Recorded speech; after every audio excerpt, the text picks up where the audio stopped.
Hey guys, Steven here, feeling better and up to part 2. I want to go ahead and start this video off by saying that the first video I made, I neglected to mention that the fool, before he steps off the cliff, how he's being warned by the little white dog barking, he actually meets a character on the road basically as soon as he steps out of his door. His first footfall on his journey is interrupted by this man. Now, this man is unnamed, however, he is very important because he appears throughout the story of the fool. This man looks a lot like the fool, however, he is older, has a little bit of strength to him that the fool doesn't have, but also a tired expression in his face. But overall, he's glowing with a spiritual light, a very Osirian light, like the light that Osiris had whenever he came out at the foot of the pyramid. He's also glowing with 7 spinning chakra discs of gold. This represents the enlightened man. And as you will come to see, that man is very important throughout the tarot. As you can probably already guess, he is the fool, stepping out of time, coming across himself, possibly stopping himself from falling off the cliff, possibly directing his journey through a interruption of the timeline, through creation of an alternate reality in the multiverse. It's very important, so I thought I'd go ahead and start off this part 2 with that. It's important. Not a lot of people who read tarot for a living know that, but it's because most people who read tarot for a living are just complete jack-offs who try to pass off their meager understanding of the cards and their basic knowledge of reading people's expressions to tell them something that they want to hear without having any in-depth knowledge of the spiritual nature of tarot to begin with. Like I said, tarot is pretty important. A lot of people don't practice it the way it should be practiced. I don't practice it in any way that is typical or ordinary, but very much in the nature of magic. So, that being said, VI, card number 6, the Lovers. The fool comes to a crossroad knowing exactly where he wants to go and what he wants to do. A flowering tree marks the path he wants to take, the one he's been planning on taking. But standing before a fruit tree marking the other path is a woman. The fool has met and had relationships with women before, some far more beautiful and alluring. But she is different. Seeing her, he feels as though he has been shot in the heart. He feels as though he is... I'm sorry, just read that. With Cupid's arrow. It is clear that she feels the same about him. It is as if an angel above has introduced their souls to each other. Though it was his plan to follow the path of the flowering tree, the fool knows he dare not leave her behind. Like the fruit tree, she will fulfill him. She is his future. He chooses her, and together they head down a whole new road together. Now, on a lot of older decks, older than the Rider-Waite deck, we see, instead of Raphael in the center of the card at the top, the Archangel. Instead of that, we see Cupid, the god of love, the little fat baby with angel wings. This was replaced by Raphael as the tarot took on a more European flavor in the Middle Ages during the suppressed Enlightenment before it really took off. Now it's represented by Raphael, with flaming hair, equating himself to the sun. Behind the woman, we see a fruit tree, and behind the man, we see a flowering tree. For these two purposes, we're going to call the flowering tree the mimosa tree, and the fruited tree the fig tree. Behind the woman in the fig tree, you see a coiled serpent. This is obviously reminiscent of Lucifer, the serpent, from the knowledge of good and evil tree from the Garden of Eden. This is because the man and woman seek to know each other biblically. They seek to have sex and fulfill sex in the form of a child. That's the fruited part, the fruit of new life through joining together the sexes. This card, like many of the cards in the tarot, is about duality, but more than that, it's about going where destiny pulls you,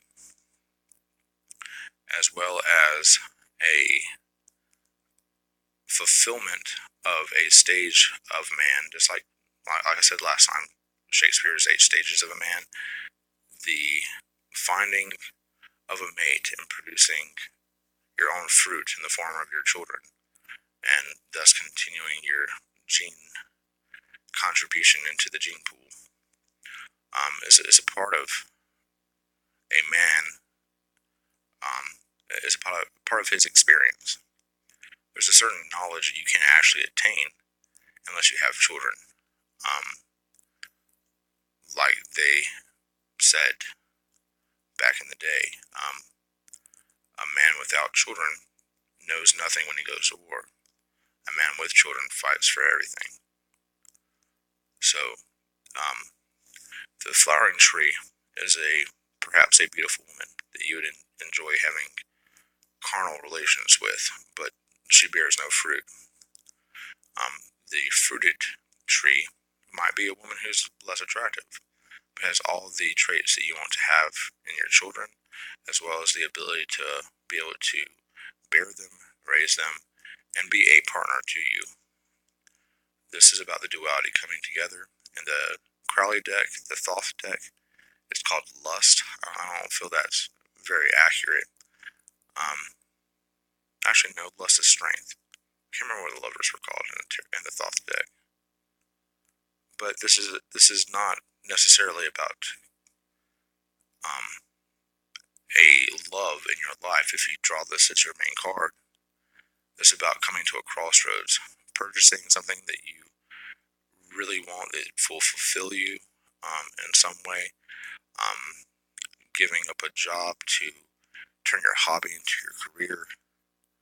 This is about something that you need to dive into that you might not have 100% belief in, but it's your proper course to take in life. It's very much that crossroads where you may know the path to one side, but the path to the other side is the unknown path, but that's where your journey begins. That's where your excitement and your sense of exploration and destiny really start to work whenever you step off your given path and go to the path that destiny leads you down. This could be a family, it could be a new job, it could be all sorts of things, but basically it's the thing that fulfills you the most, that will be your presence after you pass away. Whether it's a body of work, if you're an artist, or an actor, or a writer, or a comedian, or whatever, this is your love, your true love, the thing that will fulfill you and supply you with your longevity that you seek to have post-mortem.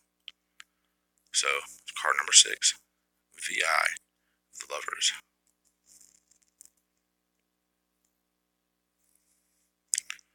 VII, card number 7, the Chariot. The Fool is close to completing what he set out to create long ago, but there is no more forward momentum.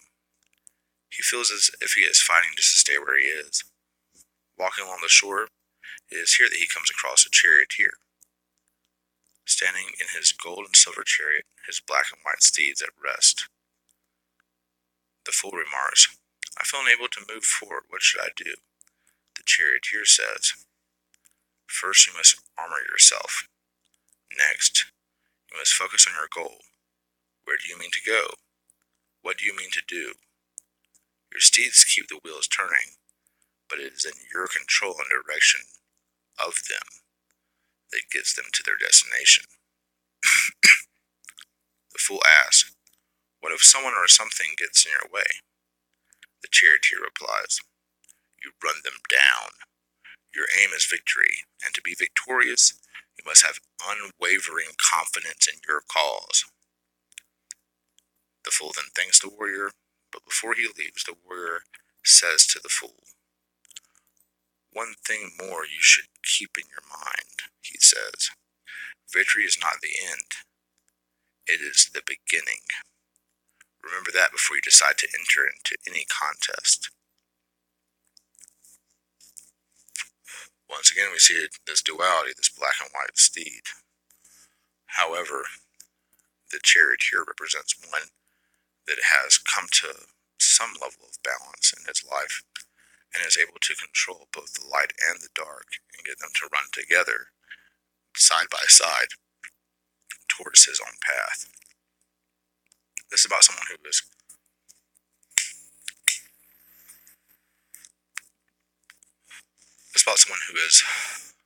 absolutely confident in themselves,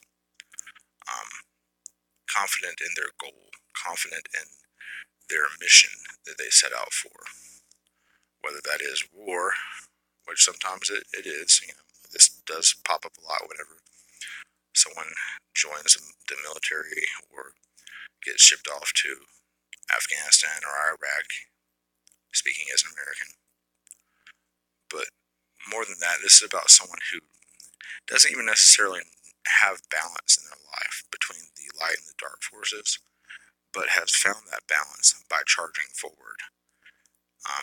Have you ever noticed that whenever you have a top spinning on a table or a flat surface, that whenever it starts to slow down, it wobbles? But if you are to speed it up while it's spinning, it straightens itself back out again and it comes to balance. It's the same thing. The chariot is moving so fast and has so much confidence and force behind it. The mission being so complete in the person that there's really nothing that can stop the chariot, and it keeps balance by just its sheer momentum.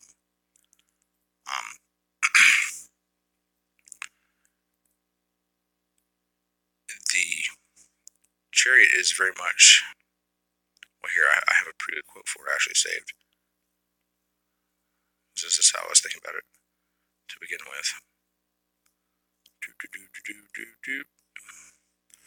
The first president of the United States said, "Government is not reason. It is not eloquence. It is force. Like fire, it is a dangerous servant and a fearful master. Never for a moment should it be left to irresponsible action." It's also very reminiscent of the next card.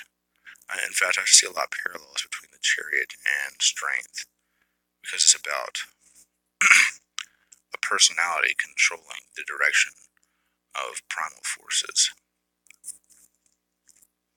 You get the feeling from this card, the two sphinxes, that there's more to this. Well, hell, there actually is a top in this card. Holy crap, it's on the shield right there. I didn't even notice that. I think that's a top. It looks very much like a top. Huh. Well, I must be dead on with my fucking description of what this card means then. It's about balance coming together through a solid mission and a drive and determination. You see the wand right there in his hand. It's very much a scepter in this case, and this charioteer is very much royalty. As he says, first you must armor yourself, then focus on your goal. Arming yourself is important. It means building yourself up with a thick skin and a determinism that won't allow people's negative critiques or criticisms of you to slow you down or make you stop or throw you off track. The charioteer has no mind for that.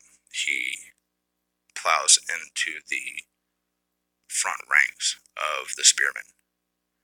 He drives his enemies fleeing before him because it's so loud, the charging of the chariot. It has behind each one of these sphinxes or steeds, you have the wheels turning. This is very much a allusion to being taken somewhere, like a water wheel will spin in the force of the water. The flow of the river is what gives the water wheel its speed and rotation. Here, the two steeds, the light and the dark, the complete powers of the universe, give the charioteer his direction, because his goal, his mission is, in the eyes of the balanced universe, correct, at least necessary. But the charioteer, having the reins, is able to control to the left or to the right or straight. His direction is completely in his control, whether or not to give more power to the light or to the dark, to go left or to go right, or just to go completely straight. A lot of times, whenever a charioteer goes into battle, he doesn't actually start charging. He doesn't get his horses up to an actual gallop until he has a straight-on shot for the enemy line. So this is about having faith in yourself, your cause, and believing that no one has more control of your destiny than you do. Like I said, there's a lot of very obvious comparison between this card, the Chariot, and the card Strength. That being said, let's move on to card number 8. Card number 8, Strength. Alright, you see the halo above the woman's head. This is the same figure 8 halo that we see above the magician's head, who's the card number 1 in the tarot deck. The figure 8 above her head represents the life cycle. This is the same figure 8 you see in the Leviathan's cross, which represents the cycles of reincarnation, positive lives, negative lives, positive actions, negative actions. The symbol itself, the figure 8 halo, is called a lumiscape. Lemiscape, or lumiscape. I can't remember. But the only other card that I can remember that is actually on in the majority of the tarot decks is the Magician. A greater knowledge than the knowledge of the Fool, but a supremely true knowledge. Let's go ahead and read this. The Fool, victorious over his enemies, is feeling arrogant, powerful, even vengeful. It is in this state that he comes across a maiden struggling with a lion. Running to help, he arrives in time to see her gently but firmly shut the lion's mouth. In fact, the beast, which seems so wild and fierce, is now completely at her command. Amazed, the Fool asks her, "How did you do that?" She answers, "I asked the lion to do it, and it did it." The Fool asks, "Well, why did it want to obey you?" At that moment, the maiden meets the Fool's eyes. He sees in her warm gentleness and heart so great that its generosity seems as infinite as its willingness to understand. And that is when the Fool understands exactly why the lion did her bidding. It wanted to connect to a higher energy. So too, she adds, are our passions. Let them run wild, and they will do damage. But we can, with gentle fortitude, check and direct those passions. In doing so, we can get so much more out of them, and yet still sate them. Like I said, this is very similar to the Chariot, because it's all about directing energies. But where the Chariot was directing cosmic energies, the positive and negative, the light and the dark of the universe, the Strength card, like I said, also known as the Lust card in the Thoth deck, even though I don't feel that's very fitting for either one of the cards, is about taming your inner passions, your addictions, your desires that are so strong that they want to take charge of your life. And the maiden, to me, it's always this, it has a feeling of like the Lady Godiva, who's riding bareback naked on a steed, or, you know, she's actually drawn a lot of times very much like the Whore of Babylon is portrayed. She's riding a beast bareback naked, her hair flowing, with a lumiscape over her head,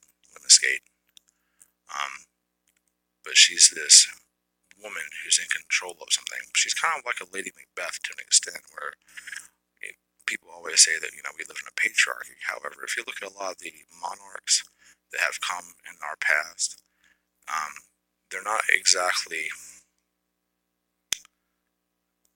the ones in power. The softer seeming woman who might be quiet in the throne room, whenever their heads lay on the pillow and she's in control of not only his breeding through bearing children, but his sexual gratification, she has his ear in a way that no one else does, and can thus guide or probe him, or put him in a place that she wants him to go, sometimes without even his knowledge. Behind every powerful man is a more powerful woman, they say.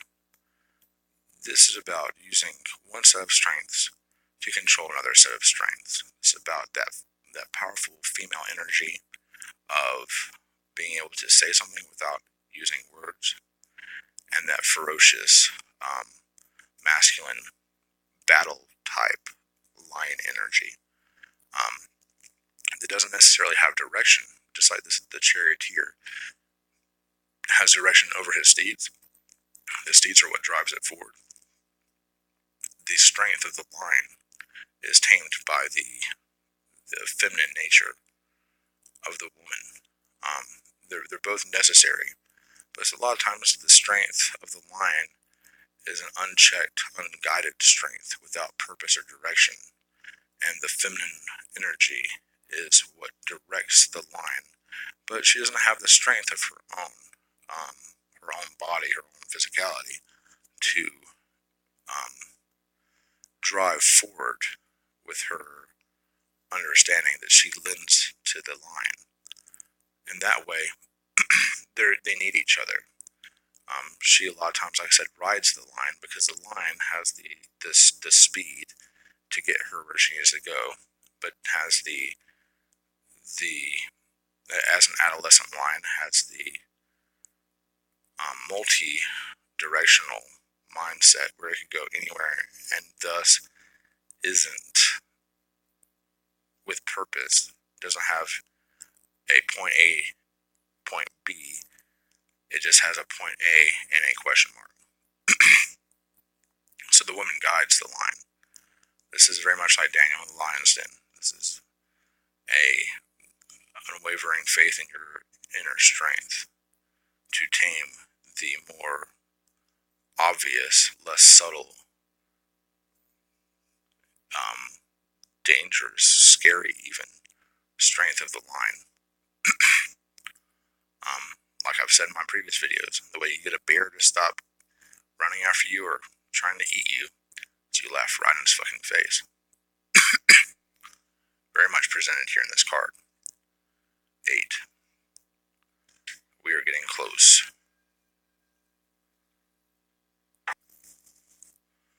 Alright, next card, number 9, is the Hermit. I'm going to go ahead and read this, then I'll talk about it. This is a great card. His rage quieted, the enlightened fool. Now, of course, it doesn't actually mean enlightened. It just means, with new knowledge that he got from learning how to control himself with the chariot and strength. His rage quieted, the enlightened fool walks away knowing that it wasn't only the lion that was tamed that day by the maiden.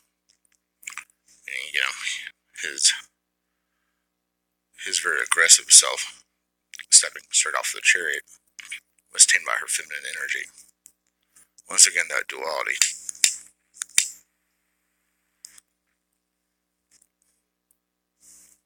After a long and busy lifetime building, creating, loving, hating, fighting, compromising, failing, and succeeding, the fool feels a profound need to retreat. Every night at dusk, he heads out alone, traveling across the bare, autumnal landscape. He carries only a staff and a lantern. It is during these restless walks from dusk till dawn that his lantern illuminates animals, insects, flowers, and plants that only appear by moon or starlight.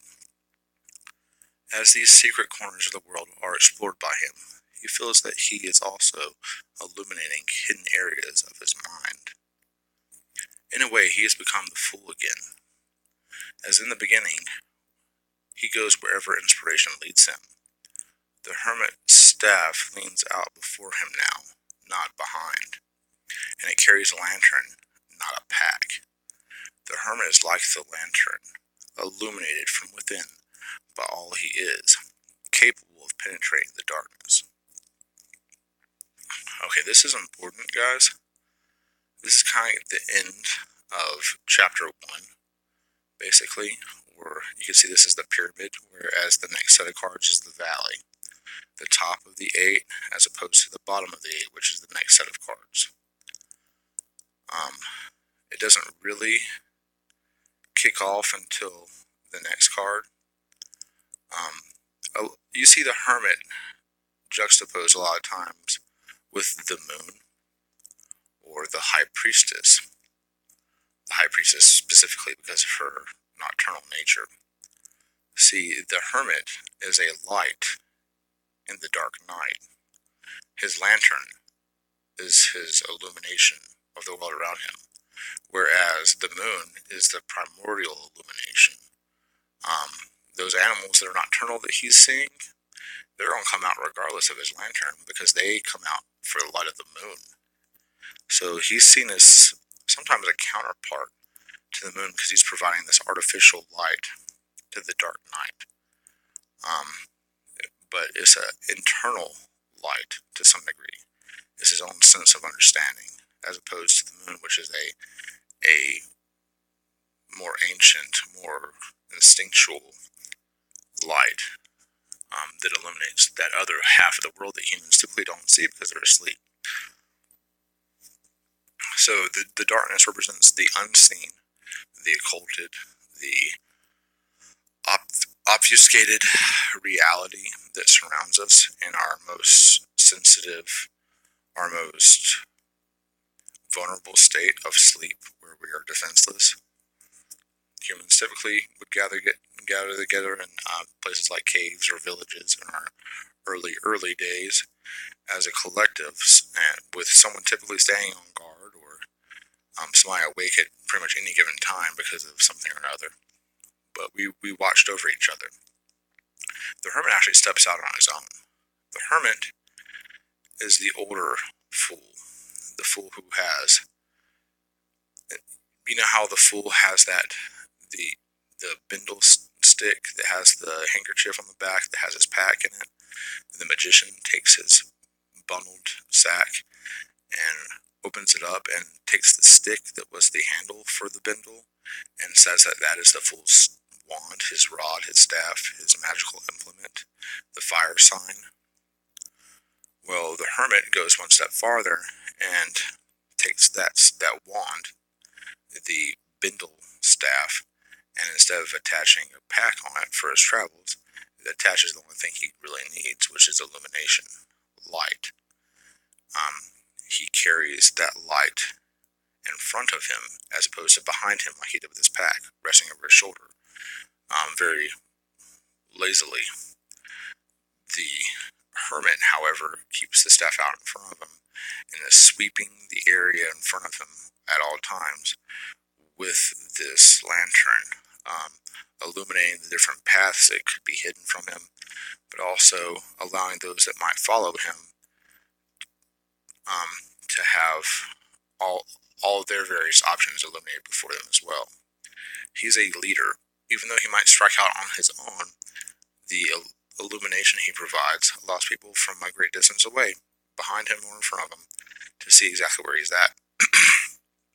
As it says in the Bible, put your lantern not under a bushel, but on a hill. Let your light shine before others. This is your internal light, your inner enlightenment, your Buddha that has yet to be expressed. In that way, I feel the hermit is very akin to me. It is also very akin to Odin. He is the 9th card. Odin, if you know anything about Odin, is also the wanderer, wanders in darkness between the worlds. He has Slipnir that helps him travel the darkened path, the veil that separates dimensions and realities, and the multiverse from one another.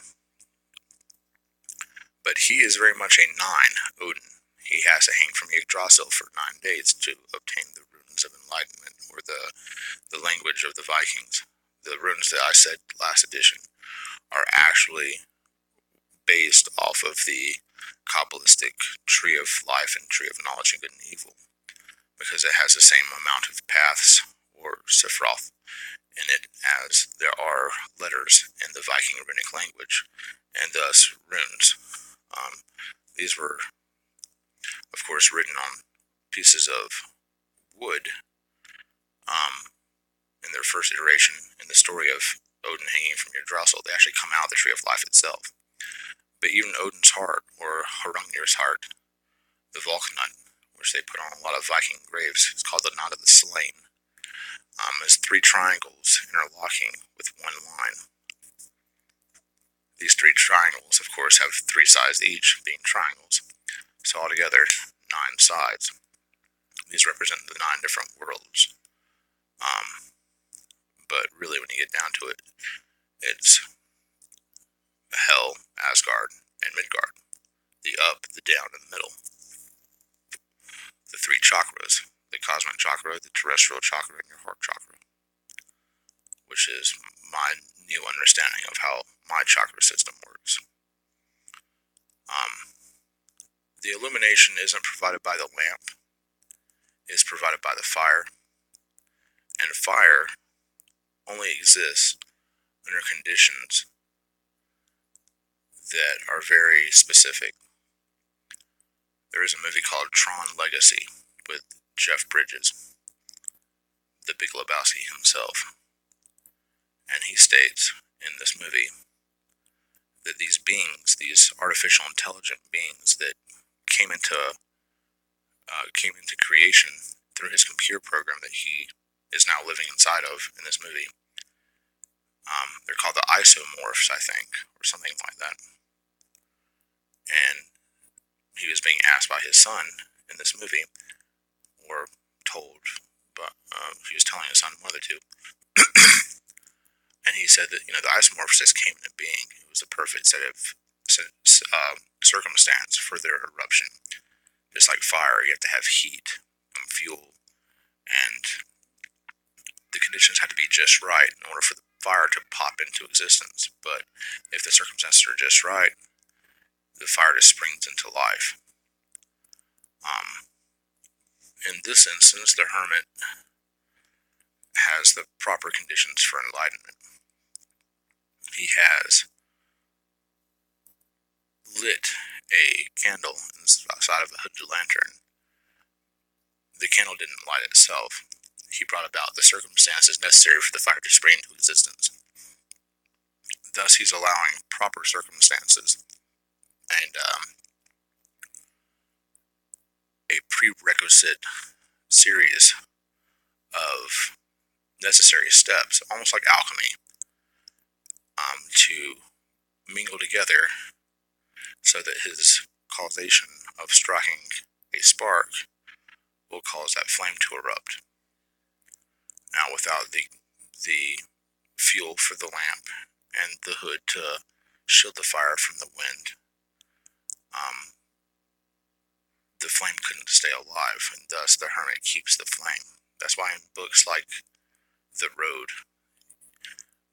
and in other cases as well, you see civilization, or the knowledge that we have through civilization, being referred to as the flame, carrying the fire with you. Just like you would carry a 20,000 years ago, carry around embers inside a hollowed out wood mushroom, a piece of German felt is what they used to call it. It's a mushroom that grows from trees, and whenever it's dried, it can hold an ember for days, weeks even. It was actually the same exact case for fire, utilizing a hollowed out wood mushroom, which actually found the side of a Copper Age man who was crushed between 2 icebergs between Italy and I think Switzerland, something like that, Austria maybe, whatever. So it's that carrying of the fire and keeping with within yourself or within your possession, within your reach, the set of qualifiers necessary to turn that ember into a flame. And then the knowledge of how to carry that fire forward to illuminate your path. This is all about knowledge, understanding, and stepping outside the box, being awake while others are asleep, wandering the night and seeing all the things that were hidden to you under the cloak of day, where these creatures would go into their burrows or their hollows and sleep. At night, their wide eyes become adjusted to the newly sprung darkness, and they go out in search of food or mate or whatever the nocturnal creature is in search for. This is a world that is completely unilluminated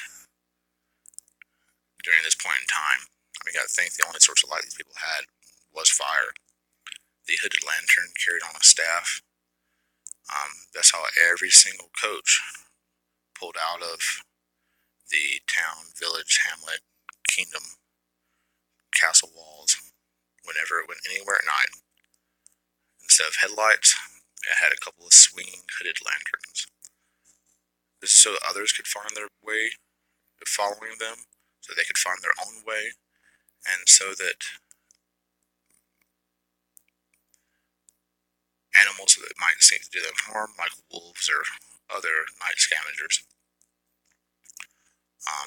or night predators, might be stricken aback by the unearthly brightness of the lantern. When I say unearthly, it's because it's the set of circumstances that brought that light into existence are not normal, whereas the moon, of course, is a normal primordial light. It is much less golden than the fire that the hermit carries with him. Hermit is basically carrying a miniature sun with him before him and allowing it to guide his path. The fire is the deciding factor in this, because without the fire's knowledge of the hidden path in the brush that he couldn't see without the lantern, the hermit would continue down the most traveled path.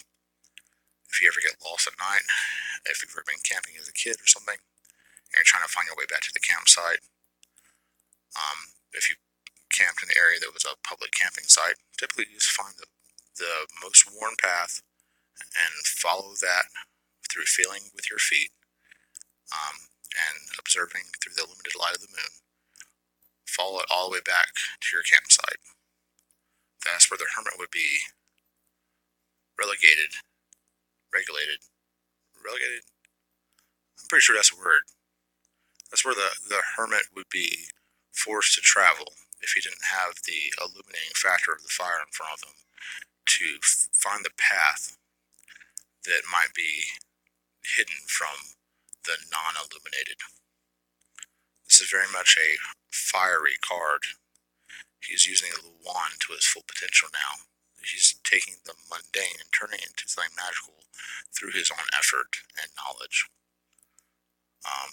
In this case, how to create and guard a flame against the things that would naturally seek to extinguish a flame, whether it be wind or rain or the heat of the flame itself, making it impossible to carry by normal hands, and thus the lantern, that advanced knowledge of human creativity. Not only sheltering the flame, but allowing it to continue to live well past its normal lifespan by the addition of fuel and the tender care of the flame keeper. So this is basically the end of the top portion of the figure 8. The next card is the 10th card.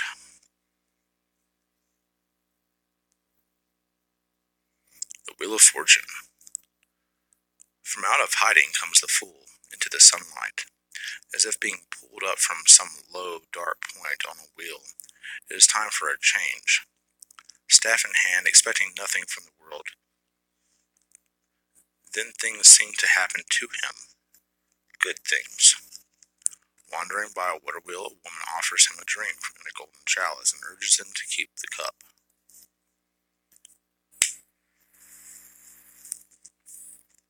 As he wanders, he stops to watch the young man swinging a sword. A young man swinging a sword. When he expresses his admiration of the weapon, the young man insists that he takes it. When he comes upon a rich merchant sitting in a wagon, the man hands him a bag of money for no good reason. It is as if everything good that he had ever done in his life is being paid back to him threefold. All luck this day is his. This is a powerful card. You have the four signs of the zodiac, the cross of the zodiac. You have the eagle or the scorpion. You have the lion, the bull, and Aquarius, the human. You see that that's in the four corners of this card, in the Rider-Waite deck. However, these four aspects have books in their hands, blank books, and writing devices. Most of them. Actually, none of them have writing devices. They should all have writing devices, goddamn it. This is often very much expressed as Matthew, Mark, Luke, and John, the four writers of the four Gospels of Christ, taking four different perspectives on the life of one man, just like the four different cardinal directions take four different possible directions of a man's travels through life.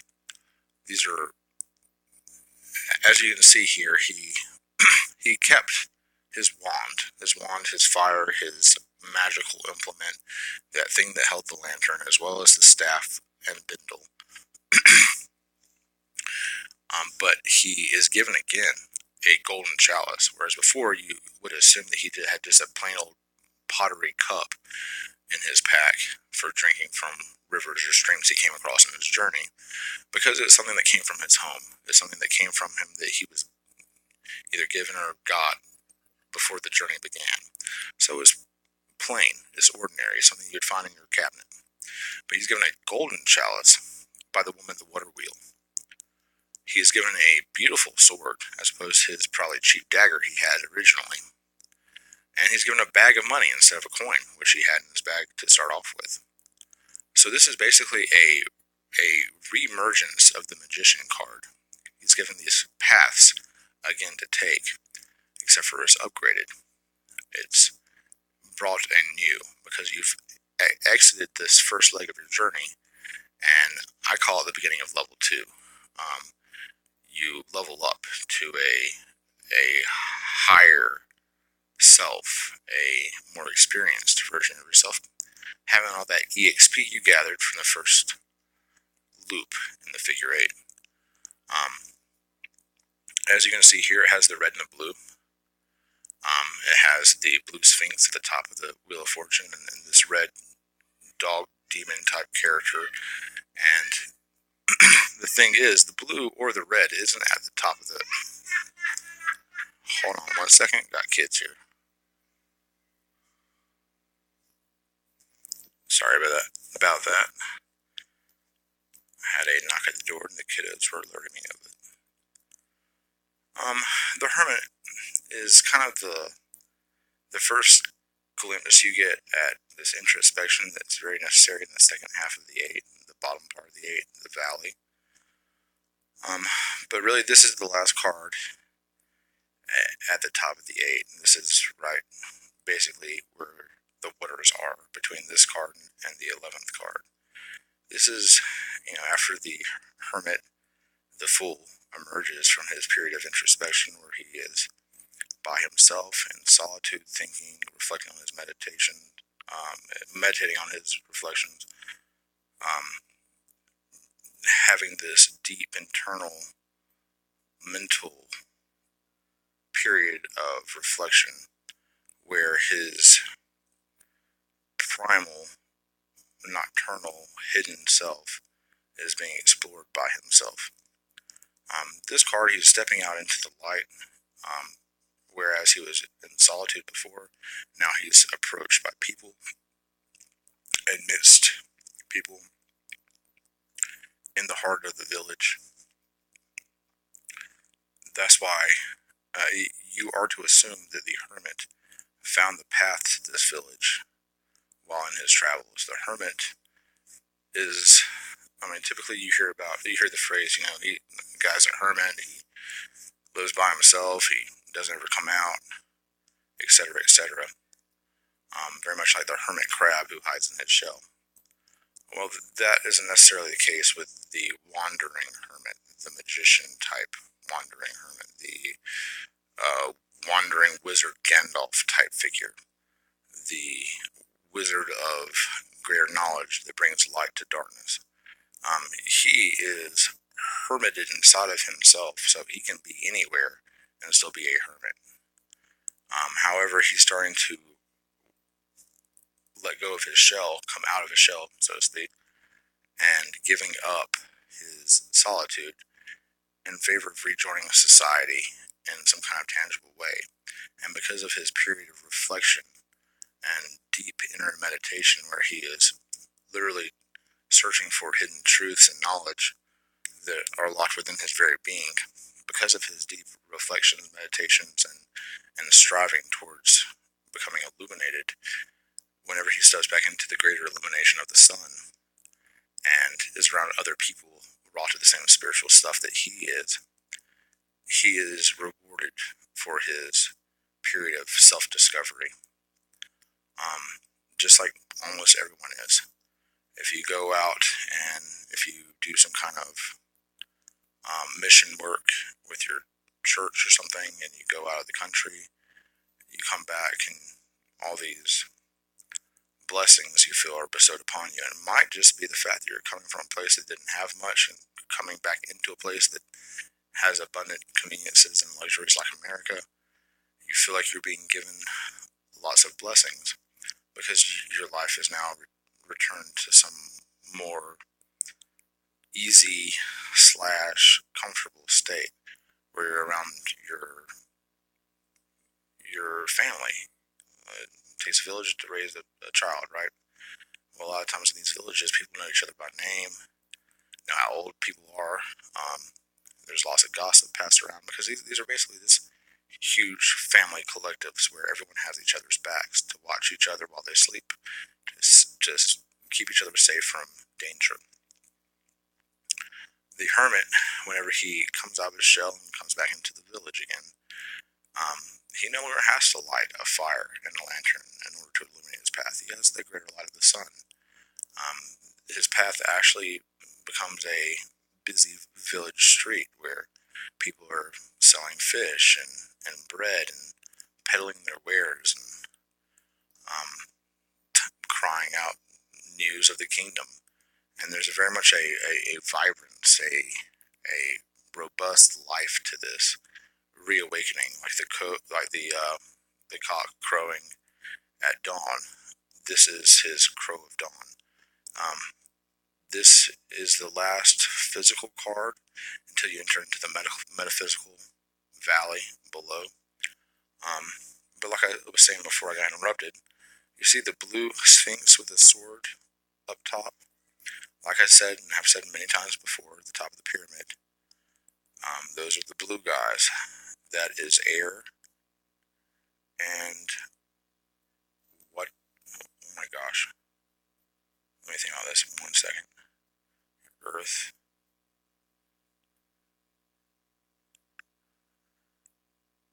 That does not seem right. Earth below, air above.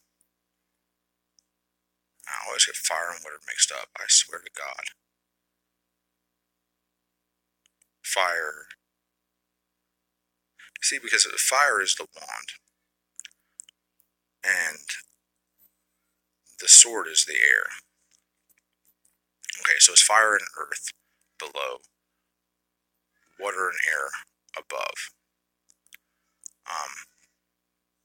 I feel like those can be transposed a lot of times because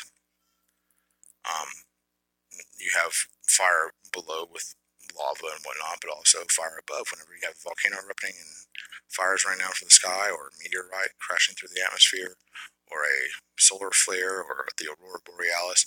These are all very much fire in the sky type things. And of course, Travis Walton. So there's always this like fire-air combination in my mind. It's hard to overcome. But you have the sword is the handheld implement of the above, and the handheld implement of below is the wand. That internal magic, which from this card you can tell that the fool carries his wand with him and never upgrades to a level 2 wand, because he was given the Elder Wand to start off with, he just didn't know it.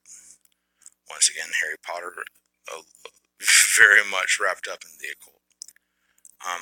So you see the blue sphinx, which is the lion, and the man, which are two opposite corners of this cross of the zodiac. And you have the eagle or scorpion with the bull, the other two opposite corners. The blue and the red beings in this, one is never winning. They are constantly spinning around this wheel of fortune. For instance, I say that I realized earlier today that I said that a lot in my videos. But for instance, if you were to take the north path, the north direction, the pyramid side of the cross of the zodiac, if you were to go straight up, and if you believe the world is a sphere, and you continue to head north in the same direction as walking a straight line, after you cross over the North Pole, you would start heading south, because it is a spinning wheel. Fortune favors the bold until it favors the other bold. A good example, let's see a good metaphor for this.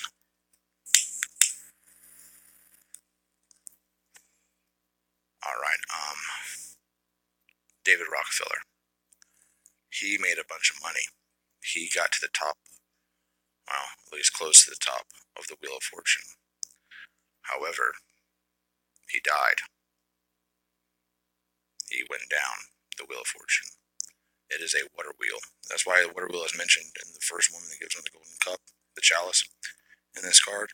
The water wheel is something that has a above where it's not drowning under the water. It's actually holding a cup of water that it spits out. However, as soon as it spits it out, that water, it takes a dive back down to drown. However, it never fully drowns. It's always lifted back up again and becomes a continual death and rebirth cycle. Just like I talked about in my video, the Grand Unified Conspiracy Theory about the red reptilians and the blue avians, about how they were constantly, like Inky and Enlil from Sumerian mythology, they're constantly trading places.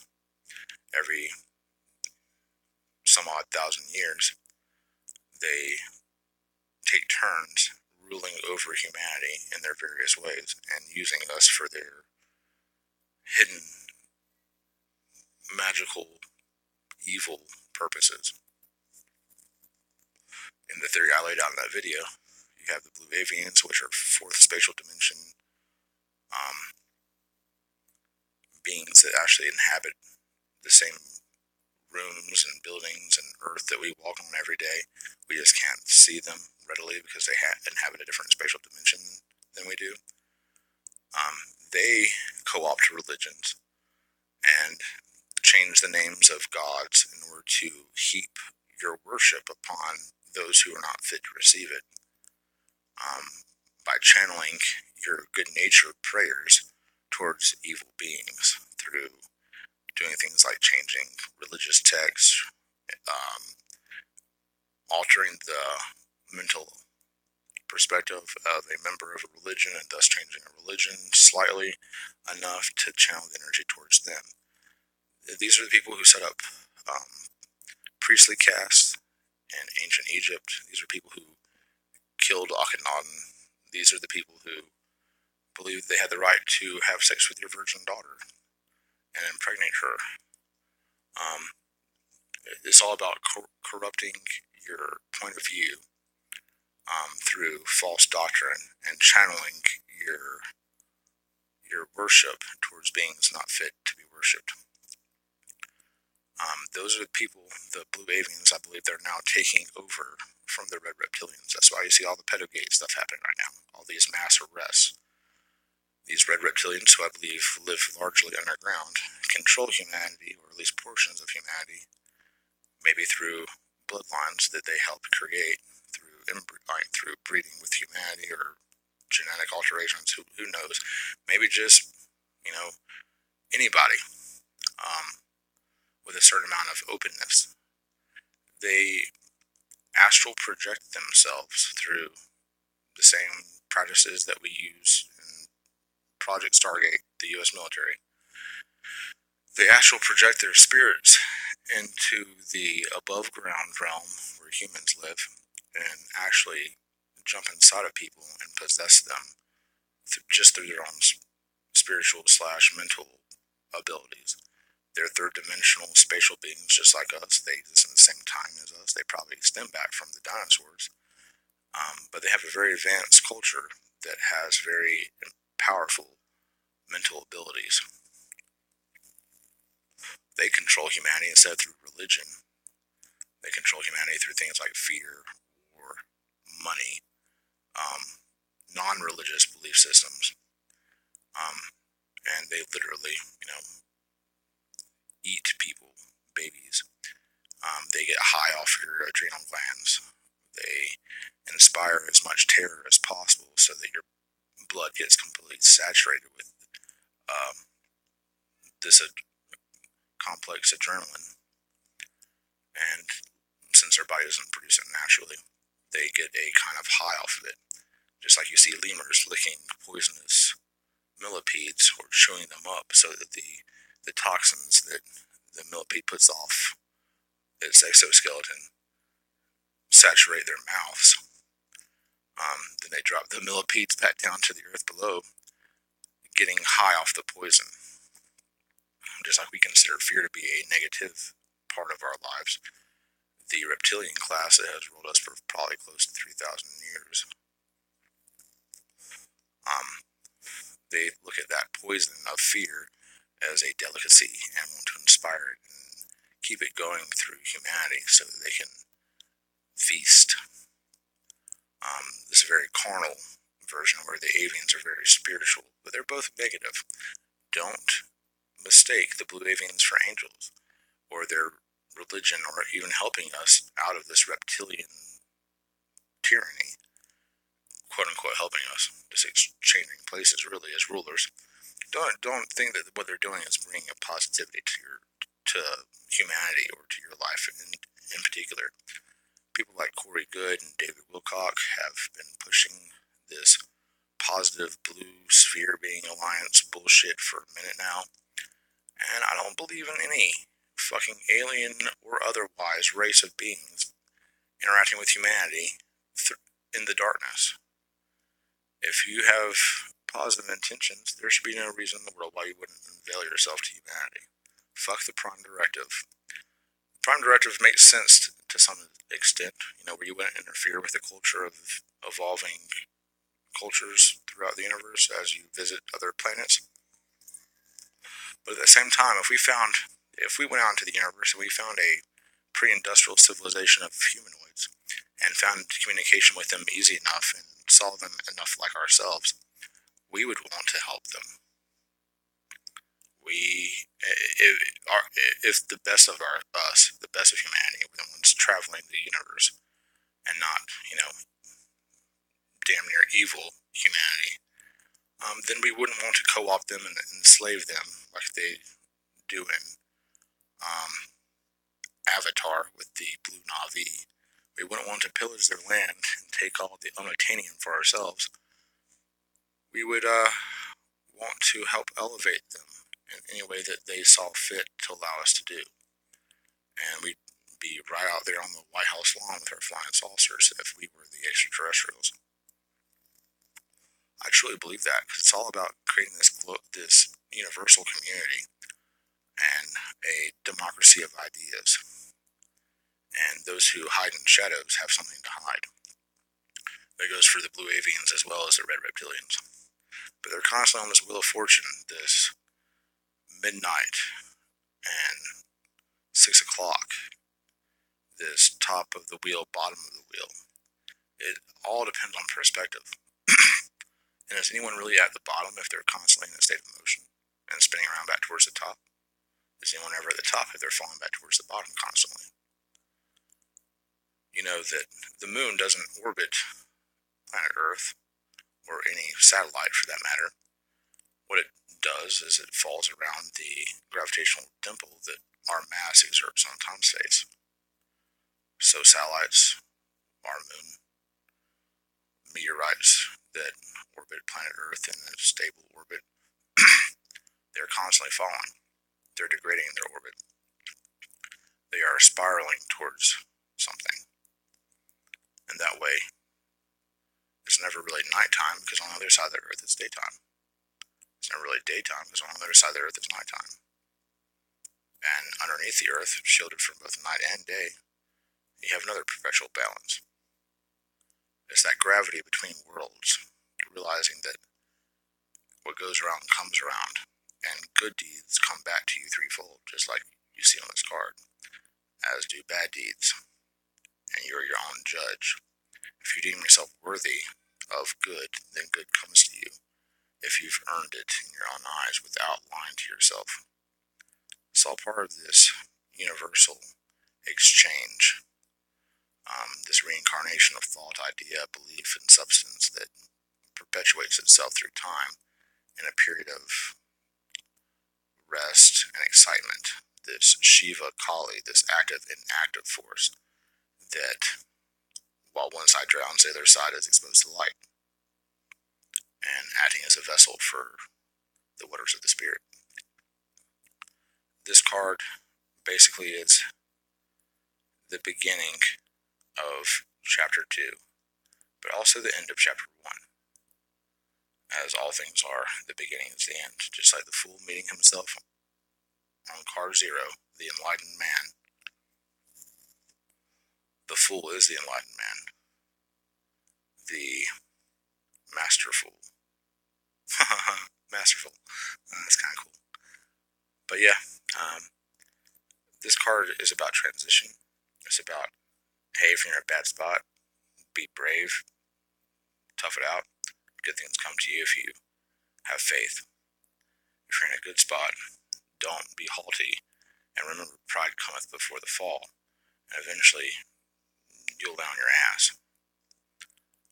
You can only parachute for so long before the ground comes flying up at you. And remember, folks,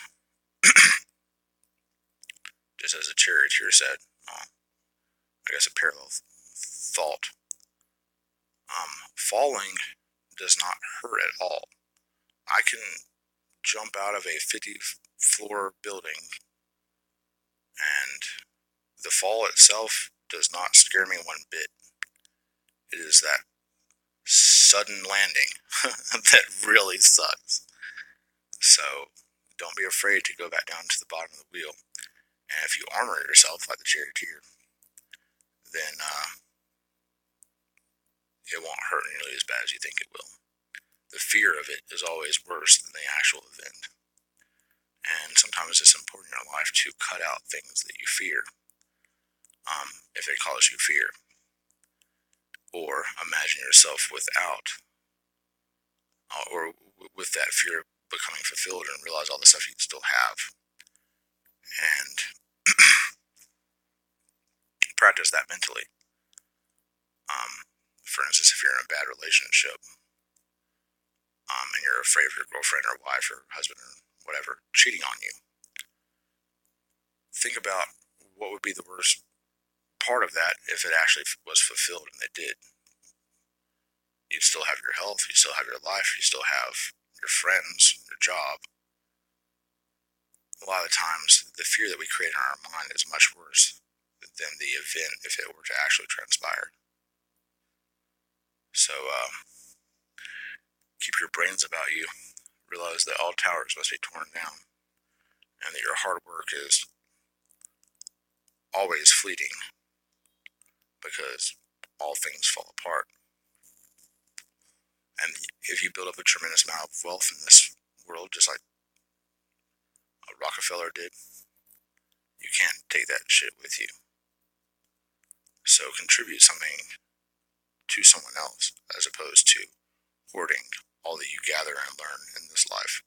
Extend your knowledge for others, as well as your physical wealth and anything you have to provide to someone in need.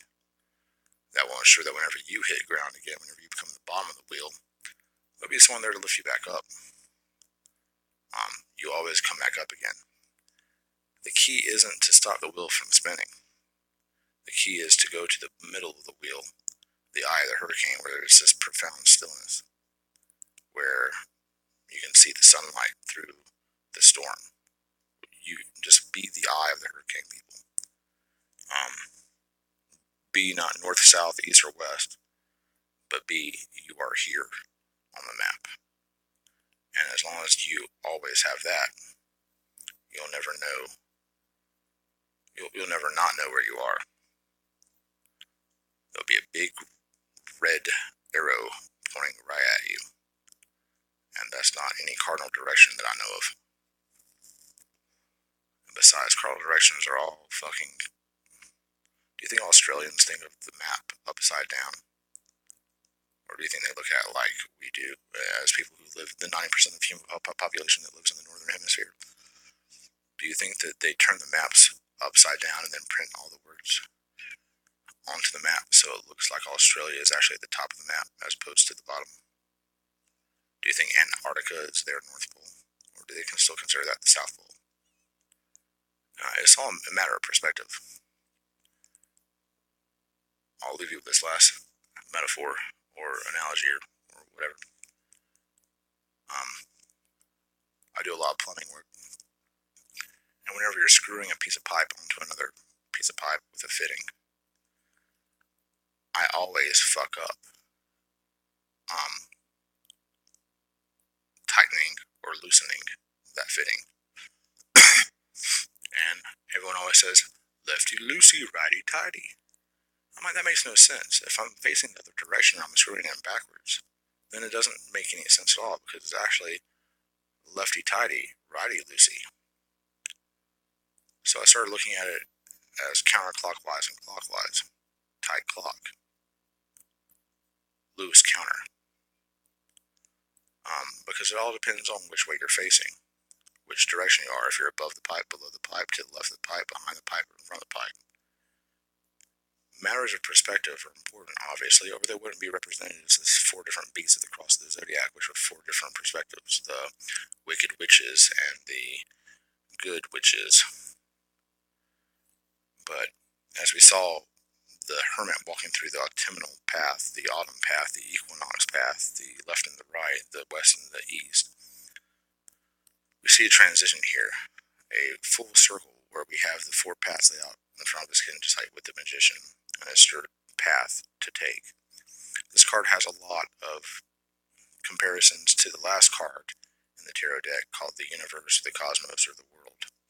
You'll see these 4 beings, these 4 points of the cross of the zodiac reflected again. But this is more in a coming together, because it doesn't matter whether or not you take the east, west, north, or south. If you go all the way around the planet, you come back to right where you started. The beginning is the end. And it doesn't really matter if you go the path of the wand, the sword, the cup, or the coin. If you go full circle, then full circle is where you end up, right where you are when you pick. So this is a repicking and a allusion to the conclusion of the deck, which is a full circle. Picking your direction is important in this stage. However, you realize how unimportant it is in the last card, because no matter which direction you pick, you always end up where you started, with a greater sense of direction and purpose. Alright guys, this is probably a really long video. I apologize for any interruptions. I am having to take care of the kiddos as I make videos taking care of y'all. Taking care of your lust for knowledge in the grand arcane of the tarot. So I hope you appreciate and enjoyed this video, and I will be back as soon as possible with part 3 and begin our trip into the Dark Valley. That is where it gets interesting. I didn't like the tarot. In fact, if I just saw these 2 videos, I wouldn't care much about the tarot. Part 3 and part 4. That's where the candy is. So, come with me on our next journey. It is by far more important, to me at least, on a spiritual level, than the rest of the cards combined. Except for the Hermit. There's a lot the Hermit can teach.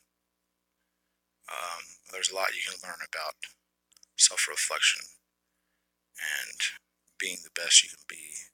The universe gives you back. All the hard work you put into your self-development gets rewarded to you if you're developing yourself for altruistic reasons.